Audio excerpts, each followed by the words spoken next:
What's going on, family? Hey, everybody. Welcome back to another episode of What They Never Told Us. I am your host with the most, Russell the Fourth. I'm Brandi. Hey, everybody. Welcome back. You ain't like my little. I didn't like the host the most. It makes me think of Beetlejuice. I'm trying to put on. You can tell by my layers. It's officially fall in Michigan. The weather has changed, which means a few things. Layers are back.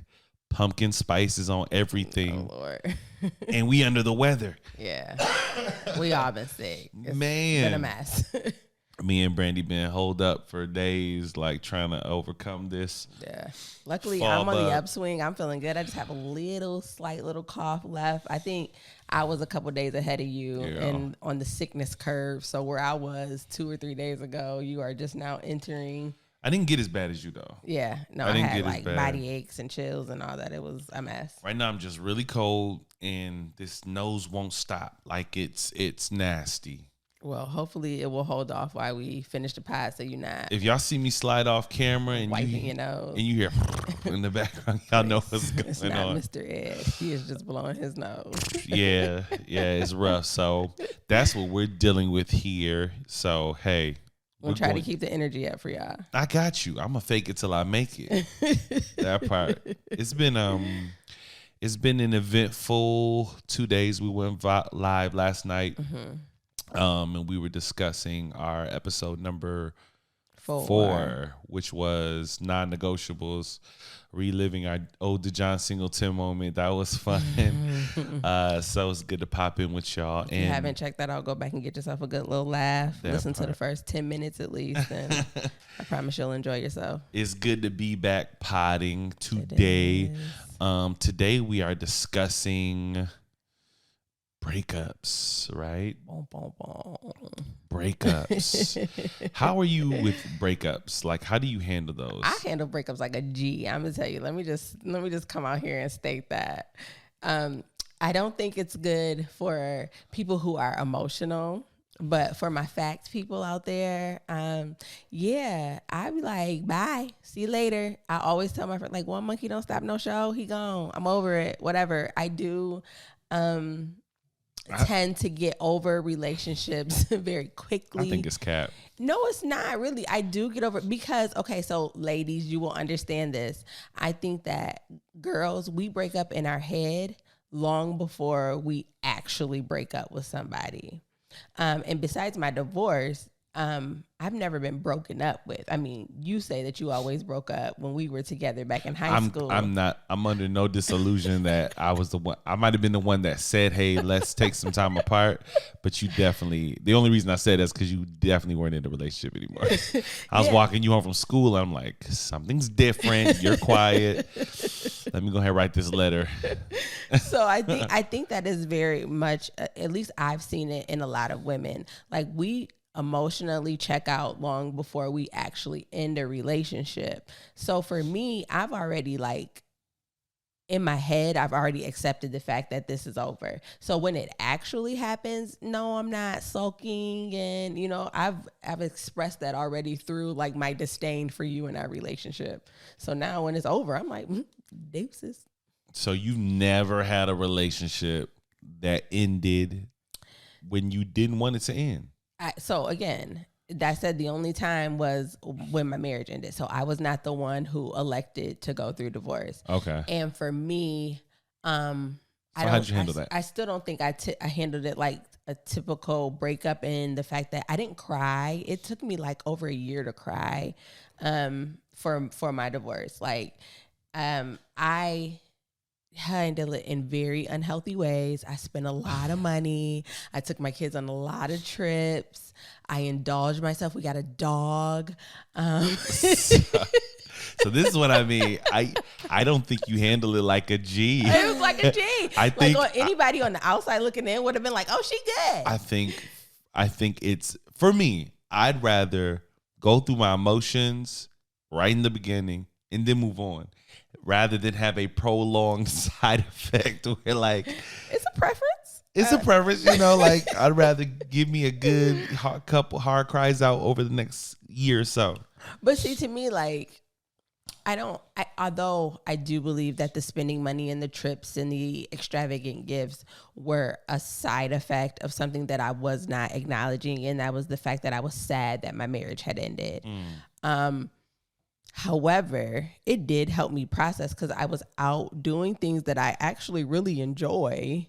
And I wasn't in the house sulking. I wasn't like mourning this loss. And then I think ultimately for this breakup, I ended up finding God in this situation. Yeah. So then once that happened, the true healing that I needed to get over that situation took place. So there wasn't really, except for one time when I cried, that moment of like release, like this is over. I'm mourning this situation and now I'm moving on. I do know that some of the things that I did were just like unhealthy ways of overlooking, and it would have been helpful for me to just say, look, you're hurt, but I didn't have anybody to talk to. So it was like, I'm going to deal with it the best way I know how. And that's what I did. That's all we all can do is just deal with it the best way we know how. For me, I've never, let me make sure I'm like processing this before I say, I can't recall being broke up with. I don't think I've ever been broke up with. Besides me, because you said that like. Nah, I don't even count that. Well, you can't have it both ways. With that, I've always had at least, like in my mind, I processed it as this is something I chose to do. Oh, okay. She's acting funny. I'm not happy. I'm breaking up with her. Oh, okay. So I've always had that. I never went through a process like, oh, she's not talking to me. Like, it never was that. It was just like, yeah, man, she being weird. Like, I don't know. Like, I'm going to break up with her. But I've always had that in my mind of, I chose this. You know what I mean? You tricked yourself into believing that? Yeah. I really did. And it wasn't until about the third time of our high school love affair that I was like, this is a pattern. She's doing that thing again where she's getting real quiet. Do you remember that? Yeah, I don't remember intentionally doing that. But again, I think that is a common thing for women. Like, we just break up in our head. And so it comes out. Men do the same thing. In our relationship where it's just like, men do the same thing. Like, men do the same thing. And I don't know if it's like a hope that it'll get better. But yeah, I did. I definitely emotionally checked out back then. But you were saying you... The one thing that I can associate to that, much like you, was my divorce. So even though I chose that, even though I was the one that ultimately made that decision, I still went through a heavy period of mourning because there was so much more that that ended with my relationship. Yes, okay. For sure. There was my children. Like, I'm a dad. Me not living with my kids, waking up to them every day was a huge thing I had to mourn. Me just like coming to cope with life outside of marriage. Yeah. You know, like, you don't really think about what it's like of just doing life with somebody. Yeah. You know what I mean? It's me and this person, regardless of what happens. I'm not in it alone. So then when you start going through situations and you're like, man, there's nobody to call on right now. Yeah. Ain't nobody to talk to about it. Like, I don't know where I'm gonna get the money for this bill, and it's just me. You know what I'm saying? Like, it's that period where you're just adjusting to life outside of that. And I'm a man of faith. Like, I took no joy and pride in the breaking of that covenant. You know what I'm saying? Like, when I made those vows, I was serious about it. So I ultimately felt like I failed. Yeah. Right. So I was wrestling with all of that. So there was emotion with that. There was, I thank God I had people in my circle I could talk to that saw me cry more than I'm willing to admit. There was times where I didn't know why I was upset and would just have emotional outbursts. Like, I remember I was on my way to work one day and I just felt overwhelmed. I started breathing heavy and I pulled over on 127 and just started crying. Called my job, told I was going to be late. Thought I did a good job of cleaning up and went to work. And my supervisor was like, "Are you okay?" And I was like, "Yeah, I'm good." He was like, "Come here." Pulled me to the side. I'm like, "Yo, what's good?" He was like, "Are you good?" Broke down. He sent me home for the day. Like, so I guess I'm not as good at covering up my emotions as most people. But as much as I pride myself on being in tune with my emotions, that was a journey, an ongoing journey of healing. It wasn't like 5 months of just and then move on. You know, it was a process. I can tell you that when I hear people, so just like you, just reliving your story, and I hear other people when, you know, inevitably, because we are here and we talk about divorce, people come to us for advice and they're telling us like the things that they're going through. I do wish sometimes that I had a period where I just really sat in the feeling of a breakup. Yeah. I think you said one time before on the podcast that a breakup should mean a level up, right? Yeah. And for me, as far as relationships, when that situation broke, I kind of went the opposite direction. Is I didn't want to learn anything from that. I just was over relationships. So the level up didn't happen till much longer. And I think when you came was when I realized, okay, there are some things that I need to change about the way I handle relationships, where if I would have dealt with the pain and the frustration and everything else at the time that it happened, I think I would have been much further along than when you came. So I do think that there are still issues that come up between us, and I have to be like, you know what? I think I said this before. That happened in my marriage. I did that, and I probably shouldn't do that again. Yeah. Because now I think I know that I'm in a relationship with somebody who articulates, hey, when you do that, it makes me feel this. Before I didn't have that opportunity to learn that. So maybe reactions that were happening to my behavior, I just saw it as like, you know, shutting down or not acknowledging my feelings or whatever, when in actuality, it was him reacting to a hurt that I was causing. But because he didn't articulate that to me, it just came off as maybe like disinterest or whatever. So that's insightful. Thank you. Sorry. Yeah. So I do sometimes wish that there was just a point of sincere mourning. I do, however, recognize the type of person that I am, and I've never been that. Like I've been through very traumatic situations, and I've never been the person to like sit in it and just feel it. I think you've always had to have your dukes up, especially in the area of relationships. Oh, 100%. So you definitely come in first like, hey, what's up? Oh, I don't care. Like that's your posture a lot of times. You know what I mean? Girl. You're a tough girl. You're a tough girl. And I think we talk a lot about the areas in which we balance each other out. And I think that's one of the ways that we balance each other out. You know what I mean? Yeah. Like, I think I kind of push you to be in tune with your emotions and pay more attention to those things. And I think you help me create better boundaries around my emotions. Right. So for me, even though most of the time when the relationship ends, I'm the person that's like, I still go through this sadness because number one, I've learned in my adult life, in my adult age, that I have a tendency to people please. So I'm hurting because I hurt somebody. And I'm like, oh man, I've always been this good guy. This is how I perceive myself. I'm the good dude, right? I'm the one that, you know, I care for you. I do. Like, that's how I see myself. And I take pride in the fact that people see me like that.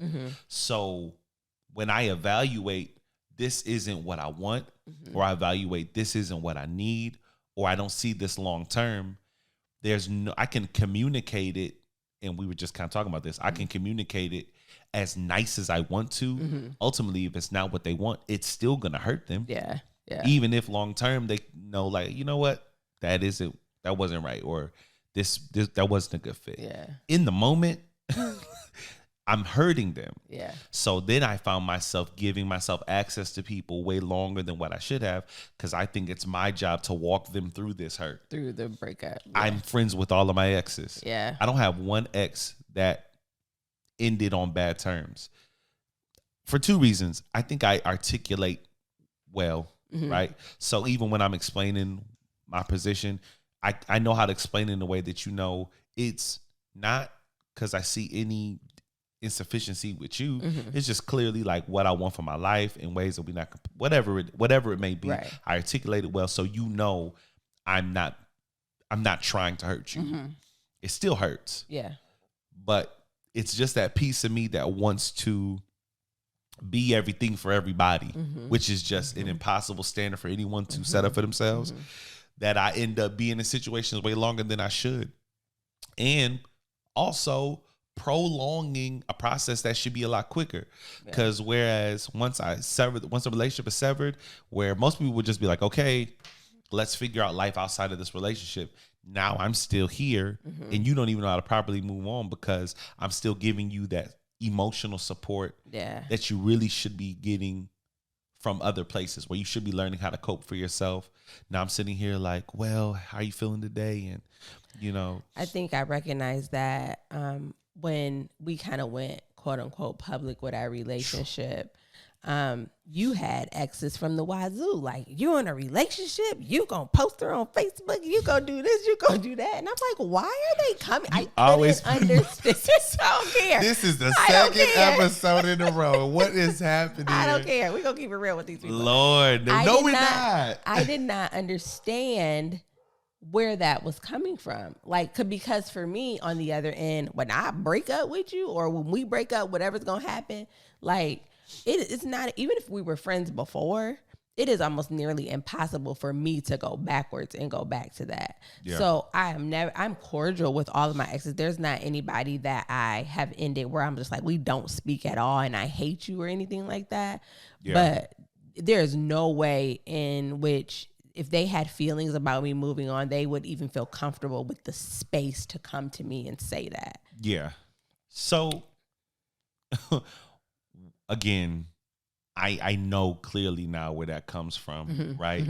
And it goes back to something we've talked about on this platform before, about how in the beginning of a relationship, whereas you should be collecting data and truly assessing where this is going, is it good for you? I wasn't doing that. I was going straight into attachments, right? Yeah. So I'm going to, since we're just getting into the habit of just really putting myself out there, not ourselves, just me out there, I'm gonna fully walk in that. And this is for healing purposes, right? So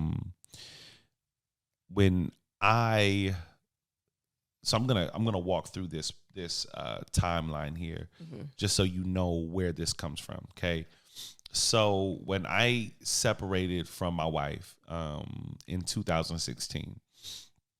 When I left the house, in my mind, I was fully done. Yeah. I left the marriage, right? Yeah. Not only that, who I was as a person was a misnomer, because I didn't know who I was outside of a husband, as a minister, right? In my context of religion at the time, how you a minister if you can't even run your household? Right. How you preaching God faith, he can do anything, and the evidence is not present in your relationship. I don't want to interrupt your story, but I think that's such a bad stigma that we put on people, that you have to be perfect in order to preach. Like, yeah. But for me, it wasn't so much that I had to be perfect, but I serve a perfect God that I'm preaching to other people. And I did not know how to be that person in this area and stage of my life. So I abandoned all of that. Yeah. I ran completely away from all of that. I wasn't in nobody's church. I wasn't in nobody's pulpit. I was uncomfortable if you called me Minister Davis. I started finding joy in not having that pressure and just living life. And in that stage, I immediately started developing relationships that were, that served a purpose in my life, right? So some of them were codependent relationships where in a space where I didn't have a strong identity of who I was, I found identity in just being a good person for this woman. Yeah. You know? It helped fulfill some of the things that you were missing. Yeah. And now there's somebody who, and even though like I went through this divorce, it wasn't the typical divorce. We never argued. We never had this contentious like anger that never was present. So in all intents and purposes, I'm really hurting somebody that I love and care for. So now this belief system I have about myself, where I'm a good person, my ego's damaged because I don't even know what to think of myself. Like I've always held myself as this good person, but I feel like I'm doing a bad thing. Yeah. You know what I'm saying? So now I have this person who I can serve in this capacity, and it's building up that belief system about myself. See, I am a good person. You know what I mean? I do. And now, like, yeah, now they're serving me in the purpose of like, see, I know I'm a good person. See, I know I deserve affection. I deserve love. I deserve these things. And they're giving it to me. It's that misleading self-talk. Yes. So I'm developing relationships from a place of brokenness. Yes. Which doesn't even allow me to assess situations from a clear place and say, okay, is this healthy? Right. Is this sustainable long term? And on top of that, I'm still legally married. Yeah. You understand what I'm saying? And it's this pattern that I found myself in where I'm looking for relationships to serve me from a place of completing me and completing my idea of self versus stepping into a relationship with a full understanding of who I am. Yeah. And like, when I understand who I am, I understand what I need. Yeah. You know what I'm saying? Absolutely. So yeah, that's where that pattern came from. And when you're trying to sever relationships that serve you in an unhealthy way, you can't end it in a healthy way. In a healthy way, yeah. It's impossible. Absolutely. It's impossible. I think that you touched on a few amazing points that I just kind of want to circle back to in your story and pull out, and I hope you don't mind batting my eyes. So by the time we reconnected, your scenario was much of the same. Yeah. Right. And I think that it serves to say, as we're lining out the timeline, that when Russell and I met, he was not officially divorced. You were what, 5 years separated? Going on 5 years without separation. Yeah. And I think that, and I'm not trying to take credit for it at all, but I was kind of pushing you to see how your ex felt in the situation. Yeah. Because like you said, in your mind, it was completely over. Yeah. There was no turning back, but because things weren't finalized, there's a door left open. And I think that's what I see as a pattern. Yeah. And I think that it's hard for you to see it in someone else when you don't feel it your way. So when you're completely done with a situation, you feel like you can interact with that person completely as friends and free in a relationship. But if they're not there, it leaves room for them to feel like there's still opportunity for y'all to reconcile and get back together. And I think that's what I saw when we came out as being in a relationship, and people from your past felt a way about it. Yeah. I think that there were incomplete feelings on their end, complete feelings on your end, but because there's still this open air of communication, when I'm going through something, I know I can call you. When I see you, I know we're going to kiki and chop it up and talk. And it feels like there's still a chance. Yeah, it feels like there's still a chance. Then seeing you move on was like almost a slap in the face, right? Yeah. Because they still felt this fluidness in your relationship. I'm wondering, if we talk about breakups, I offer an opportunity for a level up. If you were to break up with someone again, i.e. that someone would probably be me, what's one thing that you would do differently? It's a dynamic that I learned in this relationship. Truth doesn't damage a relationship, right? Truth only exists in spaces that are secure, and they expose a relationship. So I'm sure that before I even said that I would have had many a conversation about an issue that already exists, that we've tried to work on and are both well aware that it is not working. I can't imagine just kind of like, hey, look, it's Tuesday and I woke up and it would be something that we're aware of because we've communicated about it and we're both well aware of where we're at. And even if I'm the one who decides like I can't do this, it wouldn't be out of nowhere, which in the past it was. Yeah. You know, it was a lot of silence, suffering in silence. I would communicate it, but if you didn't respond or reciprocate in the way that I thought you should, I go back into silence with a little bit now more passive aggressiveness and complete shutdown because you're not giving me what I need, right? I think now I would just communicate it and bring it to much understanding as possible. And I'm still a big proponent of ending in love. And I don't think we see that enough. I don't think I've done it correctly in the past because I think ending in love means you still have access, and I don't think that's always possible. But I want this situation to end with an understanding of how we served each other and what value we brought to each other's lives, and an understanding of why you can't move forward.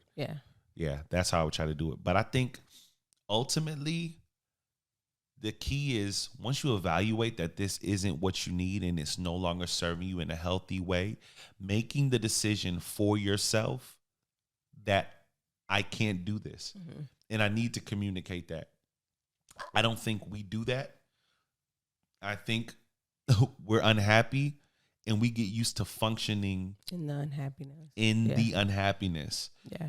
So now we're in a situation that is violent, sometimes physically, but oftentimes more so emotionally. Yes. We're saying hurtful things because we're in a relationship that's ended, but we're still present. Yeah. So now I'm speaking to you in a way that I would never speak to somebody I love, because there's really no relationship here. It's an attachment, and those are two different things. Yeah. You know what I mean? Yes. So I think for most people, once you say that you love someone, it means a certain level of commitment to that person, right? And once it's almost like love is a contract. And so once I say I love you, I've entered into this contract with you that means certain things. So as a relationship progresses, I think it's just natural until you find that one that, you know, things will change and start to fall apart. But we think because we love them and we're in this love contract with them that we can't break it. And good. I think that what I learned is that loving someone is more than just that contract. Like it is a commitment to really love them, choose them. You're spitting every single day. And sometimes the choice changes, and that's okay. It is okay to not love someone or still love them, but not want to be in a relationship with them, especially if it's unhealthy, especially if it's you're breeding in toxicity and maybe there are children involved who are now witnessing this toxicity. Just because you signed this love contract with someone doesn't mean you're obligated to stay. And I think what happens a lot of time is people realize this is not it for me, but they feel stuck because they've signed this love contract. You know what I heard when you were talking? I heard you can feel all the right things for somebody and still do relationships in the wrong way. Oh, 100%. And sometimes we use love as this magical, fleeting feeling that just it means butterflies. It means butterflies, and it means that I can't leave because I love this person. No. You can leave because you love them. You can love somebody and still not get what you need to live life with them. 100%. You can love somebody and still not get what you need to live life with them. So in those situations when you evaluate, man, I love this person, but I need to be touched. This is how I receive love. I feel lonely in this relationship. I'm with this person every day, but I feel alone because the one way I want to receive love, they don't have the capacity to give love to me in the way that I need it. So now I'm in this dynamic where I feel things. I love them. I care for them. I don't want to hurt them. So I'm going to stay here. But I'm unhappy. So fast forward 4 months later, there's someone who gives me the one thing that I'm missing. And I can't help but fall into this dynamic. I'm drawn. I'm attracted to this person. I'm still in relationship. But there's something over here that's serving me in a way that this relationship isn't. But we think love is, I don't want to hurt this person. Yeah, 100%. Now we end up being unfaithful. That's the contract part of it. Yeah. It's not a contract. Yes. Marriage.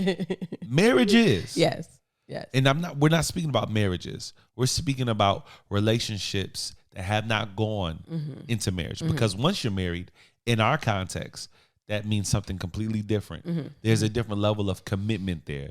There's certain things that you would endure in a marriage that you wouldn't if maybe it was just a girlfriend or boyfriend in our context. And I think that stopping right there is a good place to say that, like, it's the reason why we don't just get married to anybody, right?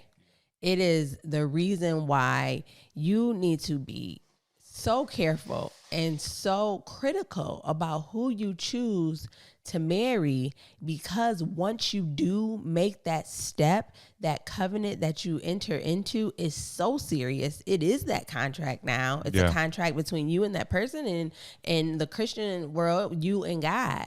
So once you do that, like he said, I hate to use the word endure, but there are certain things that you have to try to work through. Before just, being like, oh, I don't like this person anymore and I'm done.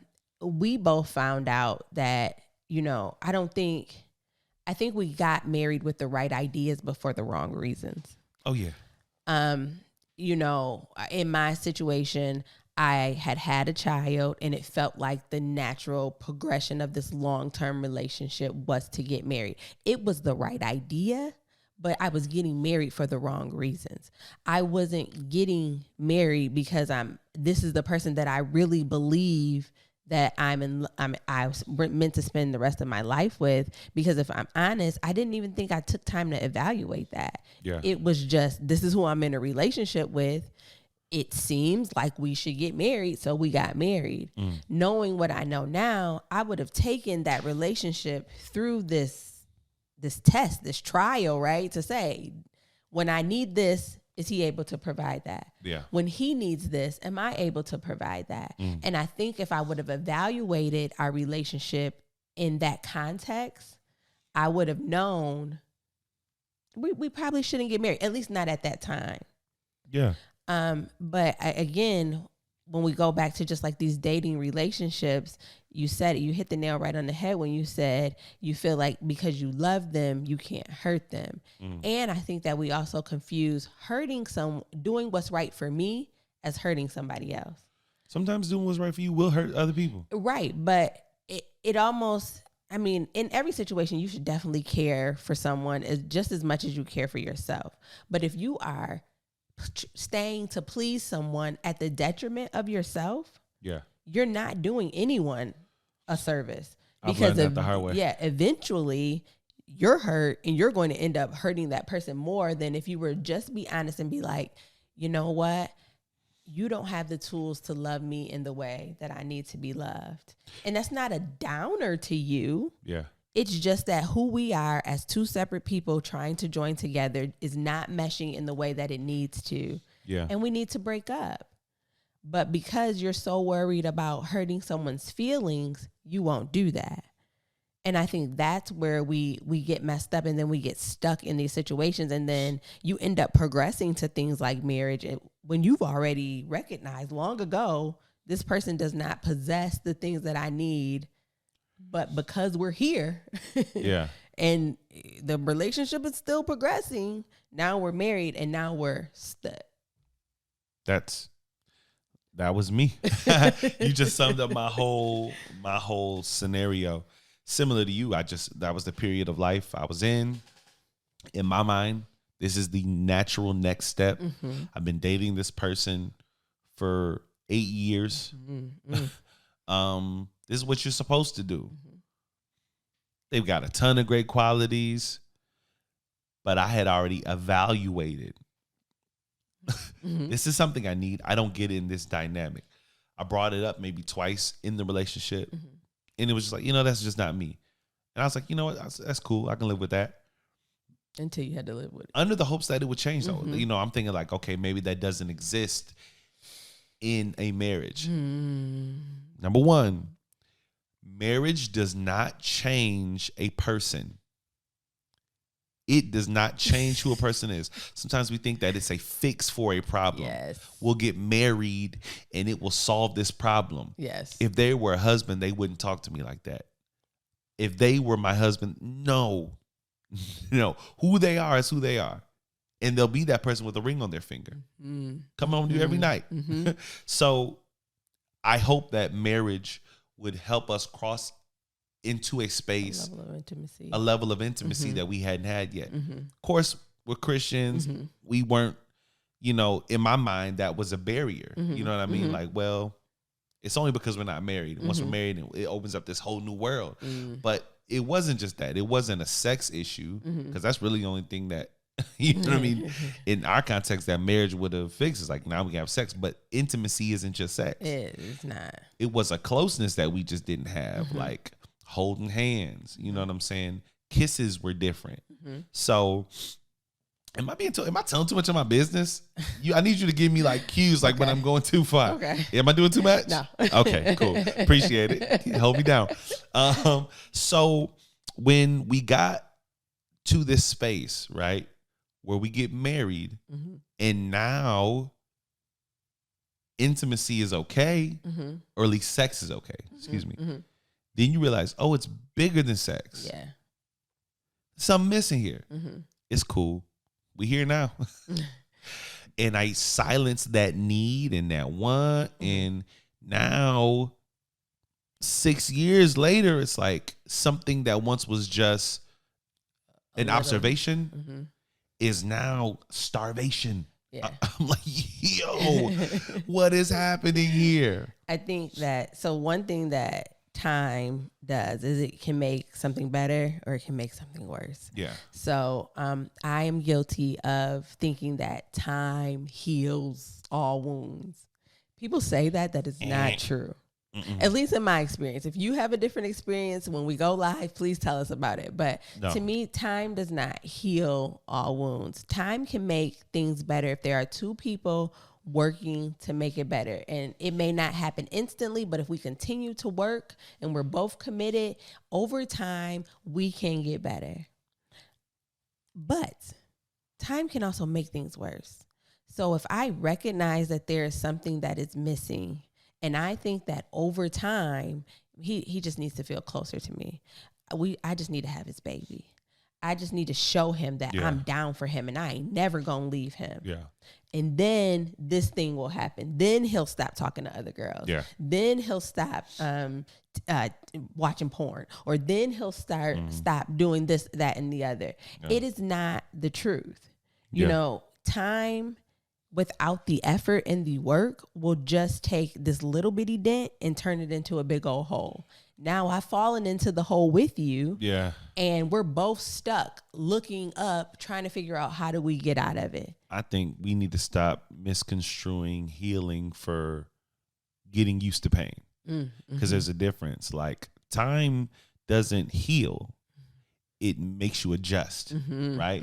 So if I seriously injure my leg, if I don't go through the proper steps to heal the injury, I might get used to it. I might learn how to adjust my life to cater to my injury. I might adjust where I shift my weight. The injury is still there. The injury is still there. And if anything, it's becoming worse because I haven't tended to it. That's what we do in relationships. And you know what also ignoring that injury does? It debilitates other parts of your body. Say debilitating again. Debilitates other parts of your body. So now the limp that you have in your right leg is causing your left leg to work more. Now your left leg is more fatigued. Oh, you spitting. Now my hip's starting to hurt, right? Oh, my God. So in a relationship, this one little thing has now turned in, now every time it's mentioned, we argue. And then every time we argue, we stop talking to each other. And then every time we stop talking to each other, you go talk to somebody else. Or I know that when I bring this up, we argue. So instead of bringing it up, I'm silent. Ignore it. Yeah. I'm shifting my weight internally. So now I'm growing resentful. We're just shifting the injury. Yeah. Oh, you spitting. You're causing heart hurt now. Yeah. Children are being hurt. Man. Like it takes a mature person to recognize this situation is not serving me. And if we're not going to work through it, we just need to end it. Yeah. I think we said on episode 4 that neither one of us are proponents for divorce. We've been through it. It sucks. It's ghetto. It is the slums. You'll never hear us push for that, because ultimately, like Brandi says all the time, that's something ultimately you have to decide for yourself. Yes. And I would say that it should be a last resort. A last resort. You know what I mean? An extreme last resort. It's heavy. And even though it's something we chose and ultimately came out on the other side of, the lasting effects of that are still things we're still trying to resolve. I still have to look at my children and evaluate, how did this affect you? Mm-hmm. How does this dynamic, how is this going to affect you as an adult? Mm-hmm. You know what I mean? Those are still things I process all the time. Look at relationships. But if you're not married, your future in relationships is extremely predicated upon what you allow in this season of your life. Mm-hmm, mm-hmm. If you're unhappy now and you do not have the tools with that person to fix that issue, getting married isn't going to fix it. You deserve more than to choose a life that is less than God's intended end for your life. You know what I'm saying? You know what I'm trying to say? I do. And I think that some of that boils down to settling. Yeah. So we often feel like because they check boxes in this whole row, right? Yeah. This other row that I need, I'm just going to ignore it because they don't check the boxes in there. But they fulfill some things that I need. I can tell you from experience, you're not going to ever find the perfect person. That's a lie. But you... Come on. Stop. You can find somebody that is perfect for you, right? And I think that it behooves us to not settle for just some things when the things that we also know are important to us are being neglected. Yeah. And whether you're in a long-term dating relationship or whether you're in a marriage, like I think that if you've come to a point where you're realizing that a relationship is not serving you, it does you no good to ignore. That part. You have to address it. And address it does not mean get a divorce. Yeah. That's not what that means. Again, it's like when you get people who have the idea that when you get pregnant, the solution is get an abortion. Yeah. No, there are things you could have done to prevent the pregnancy. Yeah. Same with marriage and divorce. Like there are things that you could have done before you got married to prevent now being married and figuring out this isn't the person that I was meant to spend the rest of my life with. So my encouragement in this is just to people who are dating, who are thinking about getting married. Maybe you're even engaged. Do a real deep evaluation of who you are in a relationship, what you bring and what you offer, and offer the space for your partner to do the same thing. Facts. Come together and decide together if this is something that you really want to do. Because once you are in it, it gets real. And there's nothing worse than feeling like you're stuck with somebody. Lord Jesus. Like when you feel like you're in a relationship that you're just stuck in. Say it again. Ugh. It's the worst feeling. It is. It's the worst feeling. Especially when it was something at one point that you evaluated was like, this is all I want. Mm-hmm. Mm-hmm. Now you're in it and you don't even know how to get out. Yeah. You feel stuck. Mm-hmm. That is never the move.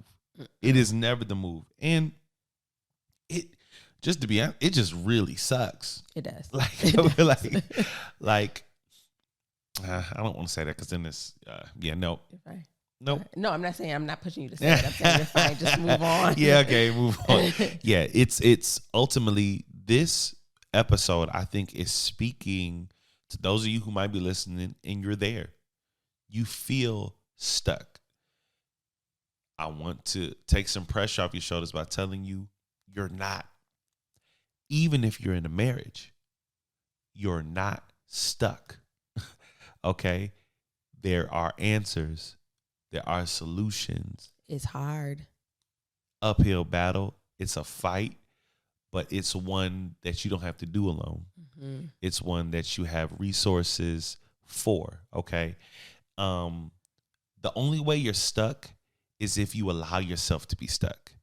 If you look at these situations and these circumstances and you just say, you know what, this is my life. If you accept that as your reality, you're stuck. But that is a choice you're making. Mm-hmm, mm-hmm. It is a story you're telling yourself and one that you're believing. And if that is your reality, then you are stuck. But you can also change your reality. But I want to be clear that that is your choice, right? Number one, if you are in a marriage, you can fix it. Mm-hmm. 9 times out of 10, there is a solution.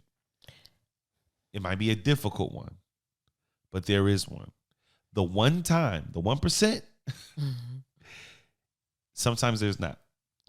I only had emotions when you said that because I do believe that we as people sometimes lean on our own brokenness, our own experiences, our own, I don't know, like traditions almost, to choose the person that we ultimately end up with. I do not believe that every married couple was meant to be married. I do think that sometimes we take it in our own hands and think, this is the person I want to be with, so this is who I'm going to be with. We're hard-headed in that aspect, and we jump into a situation not fully understanding what the ramifications of that can be. And when you're in that situation, the only solution sometimes is to break. I don't think that's an easy decision to come to, and I do think you only can arrive there after working hard to save it, but not every situation can be saved. So that's, I think, where I had that reaction to, because I believe that no matter how hard I worked in my situation, there was no saving it, because ultimately it wasn't the person that I was meant to spend the rest of my life with. And I was trying to make a square peg fit into a round hole. And I don't know, and this is just my own personal opinion, so again, y'all can fire back, you can fire back, because I see your eyes rolling in the back of your head. I'm listening to you. I don't think that when we get, what did I hear? I think it's Smokey Norfolk says, God will get you out of any situation that he put you in, but he will let you go through any situation that you got yourself in. And I think that, to me, in this context, it means that sometimes he will let you go through a process so you can learn all the lessons that you needed to learn. Ultimately, the end situation may not be that you're with that person, but now, because of this situation, you have all the tools that you needed to now choose the right partner and go into a healthy relationship. For me, I believe that that's what that season of my life was. In my hard-headedness, I chose the person that in my brokenness fit me. But as healing and things changed in my life, I realized that this wasn't the person that I was supposed to be with. But I was committed to staying. But ultimately, that situation still broke because the mutual try wasn't there. What do you have to say? I was letting you spit. No, you're fine. Tell me what you think. I'm a little... And I go out on this ledge a lot, and I feel like this, and I don't voice it a lot because I understand it's like telling people Santa Claus isn't real, or being that one person in the room that's like a Debbie Downer. I do not believe, let me not even take a hard stance like that. I am questioning my belief in my idea of like predestination. The idea of the one, the person you're supposed to be with. Mm-hmm. Because life doesn't go like that. And in a world where we have free will, I think there's a lot of places where we can land in a lot of different places in my context of faith, right? That God can make it work, right? So granted, it might not have been your God, like God's will for you to make it. Maybe that's somebody who God was like, I didn't put this together. Like, this is your own thing. I don't think everything that we put together, that it's still his will that we end it. Like in that case, like God might not have put it together, but I think God sometimes be like, well, you're in it now. I told you not to, but here you are. I'm with you. Let's make it work. Because covenant and vows are deep. This is what you chose to do. Now 100%. We're here and I'm with you, right? I'm not at all saying that you should never get divorced, clearly. Because you're sitting here with two people who are divorced. I'm not saying that. But the concept of the one and this is not who you're supposed to be with and I got something different for you, I don't know. Because then it's like, okay, if this wasn't the one, do I have the wrong children? Or was it your will for me to get with this person and then break your covenant? And then like, I'm sure that was not your plan for my life. These are decisions I made doing my thing. And every step of the way, you're like, okay, I got you. I'm always going, as long as you're with me, I'm going to bless you where you're at. But this one concept would mean, okay. Well, I don't know how we're getting into that. I wasn't indicating that. You said something to the effect of like, ultimately, I said it wasn't the person that I was supposed to be with. I do believe that. But that doesn't mean that there is like, I wasn't indicating that there was the one that I needed to go out and find. I'm just saying that this wasn't the situation that I was meant to be in for the rest of my life. Because obviously if it was, I wouldn't be in it. Well, that's why I'm wrestling it. What is the situation? Is this the situation you're meant to be in? I do believe that, yes. So here's the thing. If I am just not so here's the thing. There's so many options for you. It's my belief. Like this is what I feel like.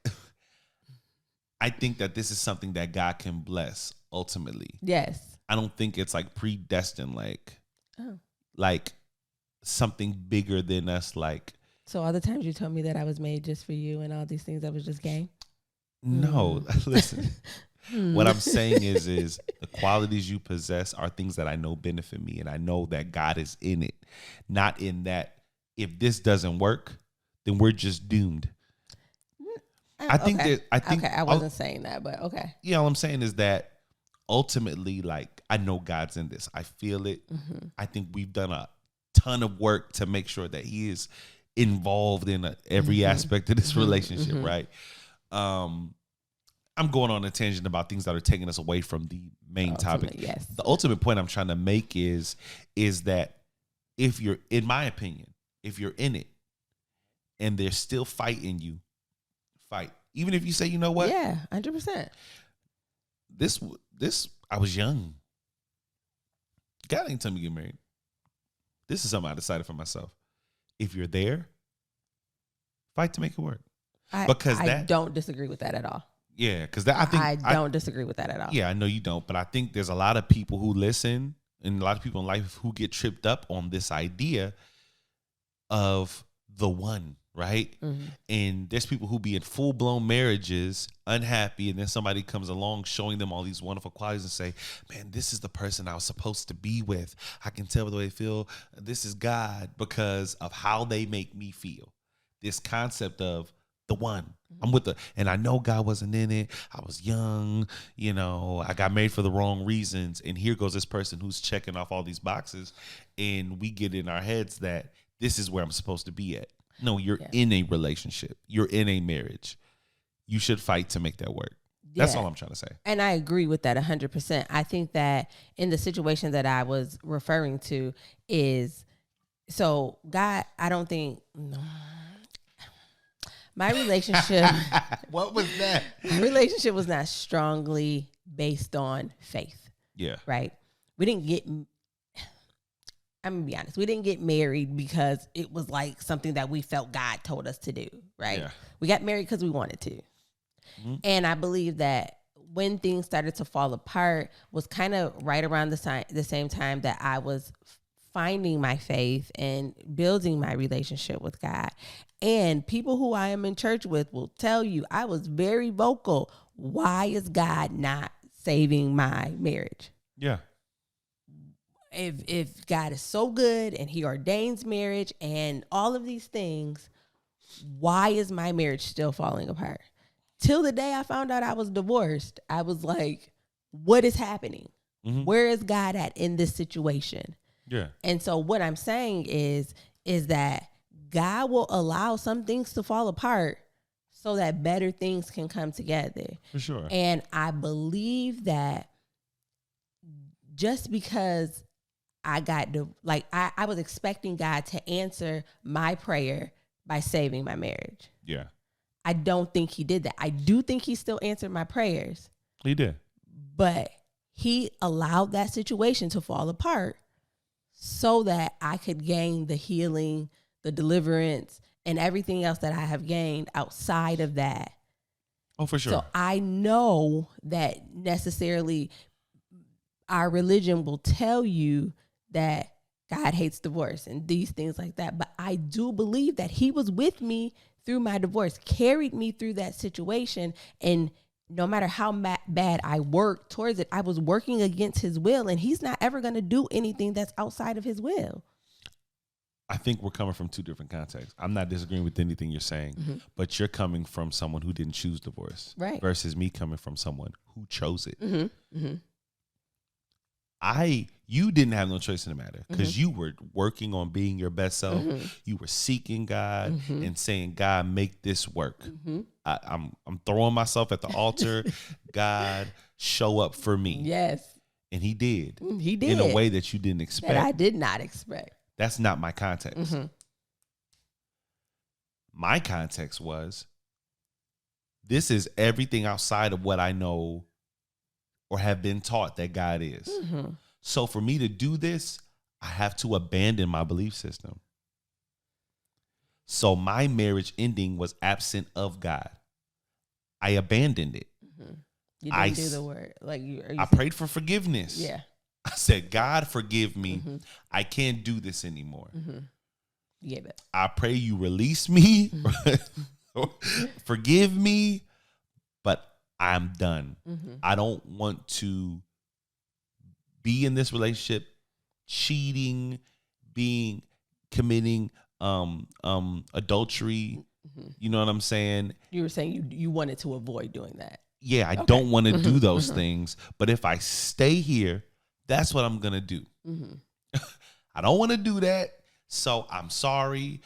I know maybe I was wrong. Maybe I wasn't called to preach. Maybe he just wants me to bring joy. Maybe mm-hmm. I just misinterpreted that. Maybe I'm called to the wrong thing. So it's opposite of what I know God to be. So that's the context I'm speaking to. Mm-hmm.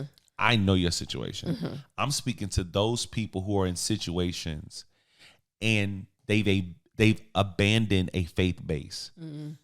God's not in the midst. Mm-hmm. And they're choosing. I can say without a doubt, I chose divorce. Mm-hmm. I'd like to say that there was no fix. I don't know that. I got to a point where I got tired of fighting. Mm-hmm. I got tired of trying. I got tired of praying. Mm-hmm. And I left. Mm-hmm. That's honest. That's honest. Mm-hmm. If you're in that situation, coming from someone who's walked down that path, I'm just speaking to that person, mm-hmm. right? The person who's thinking of choosing that. Last resort. Mm-hmm. Last resort. I can say I was at my last resort. Mm-hmm. I had nothing left to give. You know what I'm saying? So that's the context I'm coming from. I didn't want you to, when you were saying it was making me feel things, I don't want you to think that was like in response to minimize your perspective. Yeah. They're just different. It just felt like you were trying to say that I was wrong. No, I mean, if that was the case, I definitely articulated that wrong. I'm trying to speak from a different context. Yeah. So let's wrap it up. Let's sum up. I don't want to wrap it up. That we talk, baby. I don't want to wrap it up. Maybe you want us to keep going. I know we can continue more on the lives. I think this is a great discussion, and I'd like to hear some feedback from the people on where they are. But so we talked about one, just recognizing that it's time for a breakup, right? What are some things that we've experienced when it's time for a breakup?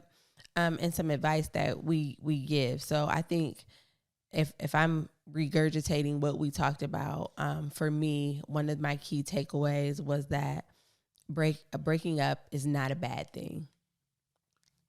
Go ahead. Can I give one before you get to that point? Yes. When there's an issue, clearly, plainly communicate it and work towards that end. If you're the only person working, it's not going to work.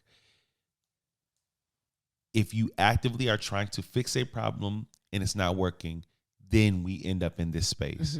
But first, before you even get to that decision base, it's the communication of an issue.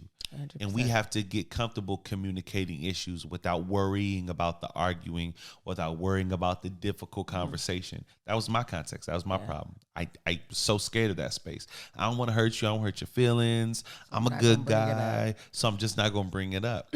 And I think there are so many people who are in relationships where they just don't even feel that they have someone that they can come to with that. Yeah. To me, that's a problem. So before you address the other problems, you need to address why you feel like you can't go to your partner who you are committed to, whether it's just long-term dating or whatever you're doing. If you feel like you can't talk to that person, that is a problem, because 9 times out of 10, most situations, most issues can be solved with just talking through it. I hate when we argue. I do too. It's the worst. But what I'm learning is that when our intentions in that are in the right place, we're learning how to make it a conversation and not an argument. Yeah. I think we came in with old muscle reflexes and muscle memory that triggers certain responses, right? So I know when you come into something like, oh, we finna argue, it's with a certain demeanor. Yeah, I got my fighting gloves on. And I think you learn like, got put a little bass in my voice, a little swivel in my neck. I remember I was like, yo, what you said? Wait a minute. He's like, baby, I'm not trying to argue with you. What are you doing? Not? What are we doing here? But those uncomfortable situations in the long run have given us so much knowledge and wisdom on how to navigate these issues. I'm fully confident that when stuff comes up, I know we can talk it through. Yeah. I'm not under any disillusion that it's going to be easy, that there won't be any emotion, maybe some anger, but I'm confident in that we both want the same thing. We want to be happy together, and we don't want to hurt one another. So whatever we approach, that's the end goal. That's the foundation. And as long as we can find our way there, I'm confident we'll always end there. Yeah. Yeah. So that was it. That was number one. Okay. Number one, talk through issues, address issues. And then once you do that, if you can't come to some resolve and you've evaluated that this relationship does not serve me, or I don't see it serving me in the long term, now it's okay to break up. It is okay. You're going to be all right. You don't. Loving someone doesn't mean you owe them anything. Especially when it's to the detriment of your own wants, needs, and desires. There are always situations where compromise can be reached. But if you are neglecting something that you know you need for the sake of someone else, I can guarantee you that there's going to be a time where that need surpasses your want or desire to please them, and you're not going to know how to handle it. That part. There are so many scenarios where people are just choosing to be unhappy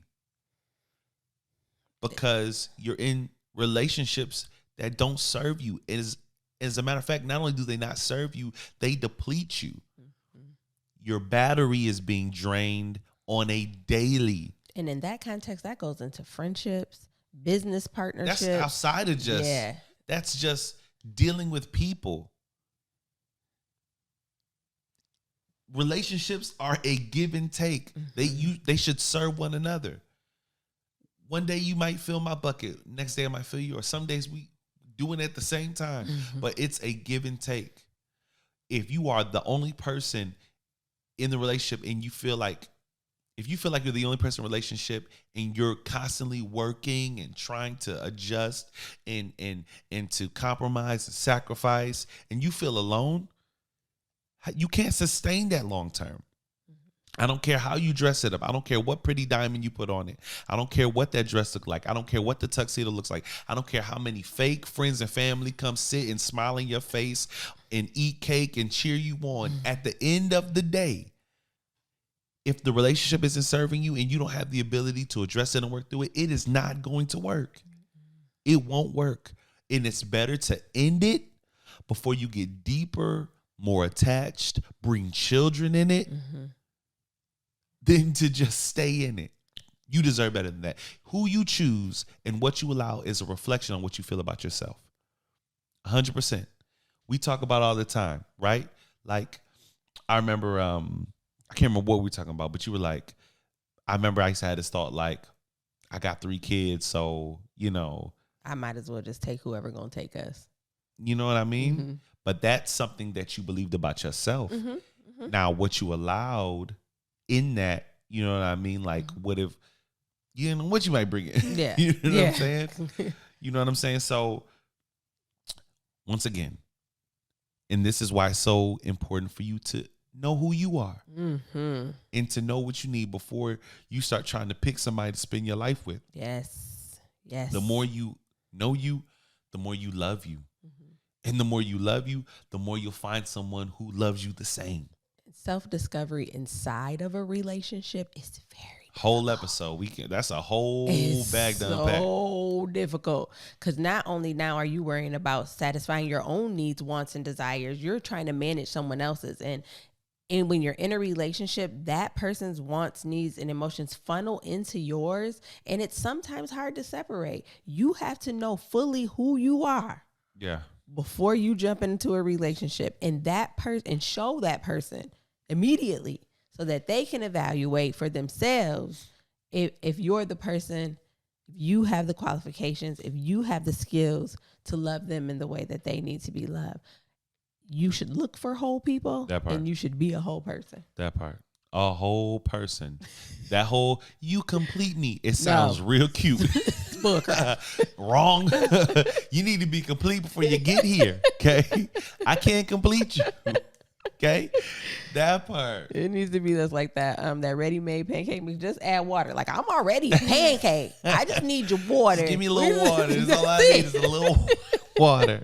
Water and heat. We good to go. That part. I think this was really valuable. The goal, the intent of this episode is for people not to feel stuck. Please don't feel in stuck. Relationships. You're never stuck. I don't care where you're at. You're not stuck. There are options. That's if it. you don't know what the options are, hit us up in our Gmail. What they never told us pod. What they never told us pod@gmail.com. We got a bunch of dope friends who are like Black professional therapists. Like, come on. That part. People say that that's an anomaly. It's not. We know two. We know male two and of them female. Come on. Whatever you need. We will hook you up with all the resources we can. We will pray for you. We will advise you in the best way that we can, knowing that we are not experts. We are just two people who made really stupid mistakes and learn from them. That part. This is coming from, everything you hear here is trial by fire, okay? Everything. Like, and if we get it wrong, we'll admit that. We'll admit that. Talk to us. Again, we are just speaking from experience, and we want people to avoid some of the mistakes that we made. So that part. If anything in this episode resonated with you and you're like, man, I just don't know where to go from here, hit us up. We like to talk to people. I mean, he likes to talk to people, but I talk to people when I have to. And I love helping people. So that part. Whatever I can do, I will do. You have my commitment. That part. As always, thank you guys for rocking with us. Thank you guys for being here with us. You guys are so dope. We love y'all like y'all have no idea. So if this is a trusted source of information for you guys, if you guys like rocking with us, please. That sounds real thirsty. Please. This is a business. We're not monetizing yet. We just want to make this as available to people as possible, which is why we didn't go straight to Patreon, which is why we didn't go straight to other things. You know what I mean? So the Cash App is in the link if you want to just support this channel. Whatever you can do is appreciated. We appreciate y'all. We love you. And support is not only monetary. You can support us by sharing. You can support by sending a link. You can support by subscribing to our YouTube Apple channel. Apple Podcasts. Write a review. Writing a review. Just talking about us on Facebook, Instagram, Twitter, all of that. That's all support. We are not looking for y'all to fund us. Just so y'all know. But if the spirit moves and you want to drop a few coins in the Cash App, it is What They Never Told Us podcast. $ What They Never Told Us. That part, link down there. As always, we love. And y'all should love too. We'll see y'all next time. Peace.